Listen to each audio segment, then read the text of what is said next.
Now I know what you've always thought about Martin Luther King and what he was like. Oh, you haven't? You just don't care?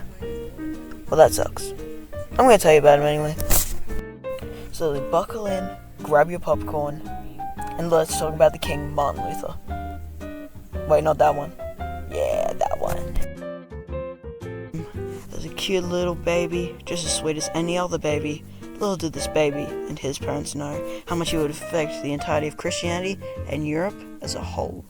Martin Luther was born on November 10th, 1483, at Alben, Germany, born to Margaret Luther and Hans Luther, who ran a copper refining business, so you best believe that they were loaded. Young Martin Luther learned in Mansfeld and was showing himself to be a pretty big nerd, having the ability to pick degrees in law, medicine, or theology after he graduated, ultimately choosing law under his father's wishes, beginning it in 1501. One night on July 2nd, however, 1505, it was very stormy. Scared for his life, he prayed to Saint Anne to save him, and he would become a monk if he did survive. And well, he survived, devoting his life to Christianity. Primarily because of his strong fear of death is the reason why he prayed to Saint Anne. His father was understandably mad. After all, who wants to pay good money for your son to have a great future just to have him drop out? On July 17th, 1505, Luther officially abandoned the study of law and to join the monastery in Erfurt, named Order of the Hermits of Saint Augustine. He was fully admitted in 1506. Not too long after, in 1507, Luther began learning theology at the same university he had learnt law at years ago. In 1517, Luther published his 95 Theses and posted them on the door of Schroefferkirche, Wittenberg, October 31st. Many historians consider this to be the start of the Protestant Reformation, the split of Roman Catholics and Protestants. In 1520, Luther was given a letter by the Pope to stand down and take back his words about the Church, aka his 95 Theses and other books. However, Luther declined, publicly burning the letter. In early 1521, the Pope officially said that Luther was an outlaw, throwing him out of the Church, commanding him to be captured and burned. But the German King Charles V said that no German citizen would be killed without trial. On April 17, 1521, Luther appeared at the Diet of Worms in Germany. A bunch of his accusers told him to take back what he said in the books as fact. Luther, of course, denied this, as saying, "Find what it says in the Bible that says I am wrong." And, shortly after, Charles V declared him an outlaw. Fortunately for Luther, a local leader, Frederick III of Saxony, kept him hidden, and during this time, Luther would do something that would change Christianity forever. Luther translated the whole Bible into German.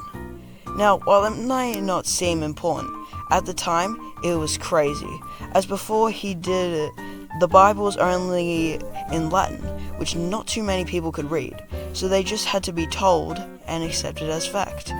In fact, many nuns couldn't read the Bible. Now that it was in German, it was able to a massive audience. And because of the printing press, it could be mass-produced to many people, allowing others to get their own opinion on the Bible. Made a lot of people become Protestants, splitting Europe in the process even more. In 1524, many Germans started the Peasant War, which lasted a very short time of 4 weeks, but did end successfully, leading to further separation of Europe, but a few good changes later on. A year later, Luther stuck to his word, continuing to go against the Catholic Church and other kinds of Christians and other religions, especially Jews.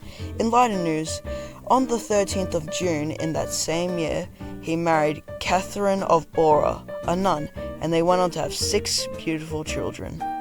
For his final years, Luther's health, of course, got worse as he was getting old, and he continued to write, preach, and argue with other religious leaders until his death, especially Jews, which he seemed to hate a lot.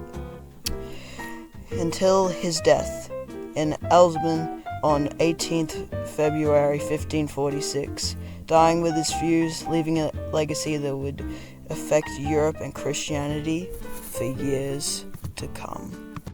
Now, let's ask some questions about Luther. Like, how did he shape and divide Europe/Christianity?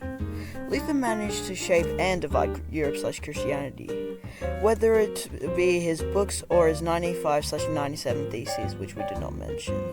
We cannot deny the fact that he did divide Europe. It arguably started when he believed the way to get into heaven is by giving your life to God and not following just the church's rules, which led many people seeing the church in a different way. And when he translated the Bible into German, which led to normal people being able to read it and get a personal understanding of it, it pushed everyone away from the church even more, breaking the unity of it, which went with Europe. Breaking the unity of the church 100% led to every other kind of Christian being made, from Luther's Protestants to Baptists to Mormons. Luther definitely helped them come into life, for better or for worse, debatably. Now let's ask us another question. Was Luther good or bad? Now, while this is personal opinion, let me give you my 2 cents. Now, if you lived during the times by a very controlled state by the Pope, you may think that Martin Luther was a demon. I mean, after all, he was excommunicated by the Pope himself and considered an outlaw by the King of Germany. However, nowadays, since we aren't as controlled by the church, we can look at this more deeply. And yeah, Martin Luther was a great man, in my opinion. Many people considered him, even at the time, to be an international hero, paving the roads for many different types of Christians, especially nowadays.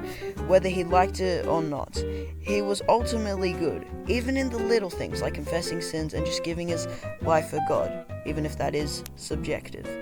Of course, he had his flaws. He absolutely hated other religions, especially Jews.